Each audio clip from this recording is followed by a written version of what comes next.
story begins with a boy sitting on the balcony beside his sister. He asks her about their mother's whereabouts, asking if she is sleeping. She confirms that she is. Next, he takes the car key and decides to go for a drive, even though he has no idea how to drive properly. Upon hearing the roar of the engine, his mother becomes furious, runs after the car, and yells at them to stop. He notices that she is approaching. The boy brakes and runs away, aware that his mom is about to scold him for having taken the vehicle without permission. She calls her older daughter, Ferry, and asks her to bring a dealer home. Driven crazy by the incident, she makes the decision to sell the car for good, since she does not want to risk her son causing an accident. Ferry arrives with a friend from her job, a dealer, so that he can evaluate the car. When Eric, the son, arrives and sees him, he becomes furious. He asks the man, "How dare you take apart my car? Who are you?" Joseph, the dealer, tries to calm Eric down by explaining that his mother asked him to sell the car and that he should talk to her. When he finds out that his mother intends to get rid of the car, Eric feels upset, arguing that she has no right to do so, since it is a family vehicle and she cannot make decisions without consulting the family. Despite his objections, she chooses to sell the car. He decides to take refuge at a friend's house for a while. The next day, when his friend tries to wake him up, his friend's mother asks him if he has a home to go back to. Ferry, his friend, answers that he does. He just needs a moment because he feels very angry. Eric comes from a middle-class family facing financial difficulties since his father abandoned them. Although he fails to grasp the magnitude of the situation, he still has not matured enough to understand it, and he does not return home for several days, ignoring his mother, who worries about him, while he enjoys spending time with his friends and devotes himself to smoking. Next day, while his friend's mother is cleaning, Eric watches her in a strange way. She has no idea what his intentions are. He follows her into another room and grabs her, forcing her to do things with him. What happens is so sudden that she barely has time to process it. Afterward, he goes to a lake and sits alone, not knowing whether he should go back home, still angry with his mother over the sale of the car. Meanwhile, his family decides to go out to dinner, but when Ferry gets home from work and finds her mother not getting ready, she asks why she is not ready. She answers that she does not feel like going out. Ferry, sensing that her mother is hiding something, realizes that she does not want to go out without Eric, so dinner takes place at home. Later that night, Eric finally returns. When he enters his house, his mother insults him, saying, "So they finally threw you out, right?" Eric says nothing and heads to his room, ignoring his mother. She, instead of confronting him, goes to lie down with Ferry. Next morning, Eric goes to his sister and asks her for money, but she answers that she has nothing, and that he should ask Mom for it. In a bad mood, Eric steals the money from her purse before she can stop him. He feels lost and is not ready to take responsibility for his family. Then he goes back to his friend's house. His friend's mother tells him that Barry is not home and asks him why he is there. Eric, in silence, does not answer. She goes to the kitchen to continue with her activities. Eric follows her and establishes a connection with his friend's mother, who, in the end, gives in to his advances. Meanwhile, Joseph visits Ferry at her home. She considers him only a good friend, but during their conversation, Joseph begins to flirt with her. Ferry wonders what has caused such a change in his behavior.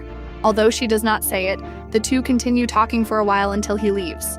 That day, when Eric notices that his friend is returning home, he slips away so that he will not discover his connection with his mother, but his friend sees him. He approaches and asks him why he is leaving without saying goodbye.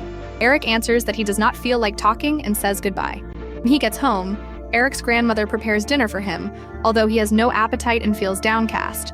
Despite being a good boy, he feels disoriented, longing for money, wealth, and success. In the very beginning, without any effort, she cries over her lack of means. One day, Joseph invites Ferry out, and she, unable to turn him down, agrees. He takes her to a store, and Ferry does not realize the implications of going out with a man 10 years older than she is. During the conversation, Joseph proposes marriage to her. Upon returning home, Ferry tells her mother about Joseph's proposal, and that she has accepted. Her mother bursts into tears, and warns her that he is not a good man for her. Ferry answers that, until now, she has always considered Joseph a good man, and she does not understand why he would suddenly no longer be suitable. Her mother asks her why the rush, to which Ferry explains that she is 32 years old, and that she should have gotten married a long time ago. At the same time, Eric attends Barry's birthday party. His mother tells him that she has not seen him lately, and asks if he no longer needs her, but he tells her that he is busy with school and work. She, aware of his lie, senses that he has lost interest in her. When he returns home, Eric finds out that his sister will get married in only 2 months. This enrages him, because in his family there is no one to rely on financially. Ferry tells him that he must be strong and responsible, since he will be the one supporting the family once she leaves. However, his mother steps in and assures that she will take care of everything, feeding them as she always has, since Eric does not have the ability to generate income. Offended, Eric leaves the house and decides to go see his friend's mother, but he realizes that her husband is present. She begins to act as if she cannot attend to him, so Eric apologizes, saying that he only came to see Barry. Meanwhile, Joseph takes Ferry home every day, and one day in the car, he kisses her, but she does not enjoy the moment and pulls away. That night, Ferry brushes her teeth while crying because she does not want to marry him. He feels powerless. And even at 32, Eric feels his options are limited. Days later, after leaving a store, Eric sees his father in a car. He starts shouting his name and runs after the vehicle, but his father doesn't hear. Eric feels frustrated at not having the chance to speak with him, but the man does not stop. Weeks later, Eric's mother becomes seriously ill just before Ferry's engagement. Is it necessary to take her to the hospital? Joseph reminds Ferry that his family is on the way and that they cannot postpone the ceremony. Ferry tries to talk to her mother about organizing the party, mentioning that she seems to have bad luck, as if there were always a dark cloud over her. However, her mother does not want to delay her marriage. Ferry takes her mother home and gets engaged in front of her. Even though her mother seems reluctant for her daughter to marry a man 10 years older than she is, claiming that it seems her daughter is losing her mind by wanting a husband, Ferry feels so bad because of her mother's attitude that she breaks a plate out of frustration and leaves.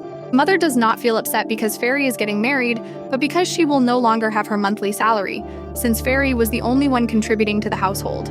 But what can be done? Everyone has to get married at some point. At night, her mother, so angry, tries to sabotage the wedding. She tells Joseph that her daughter is not as good as he thinks, that she is always working, and usually gets home late. She warns him that he might be lucky if he happens to find her at home once a month. Joseph, recognizing her intentions, assures her that she does not need to worry, that he will take care of everything, because Ferry possesses all the qualities that any man desires in a woman. Days later, when Ferry returns home, she discovers Eric using drugs in his room. She gets upset and yells at him that he has to support the family when she gets married, that he cannot go on living like this. Both of them end up crying together. Finally, the big wedding day arrives. Everyone celebrates, but her mother is drinking. She never wanted Ferry to get married because of their financial situation.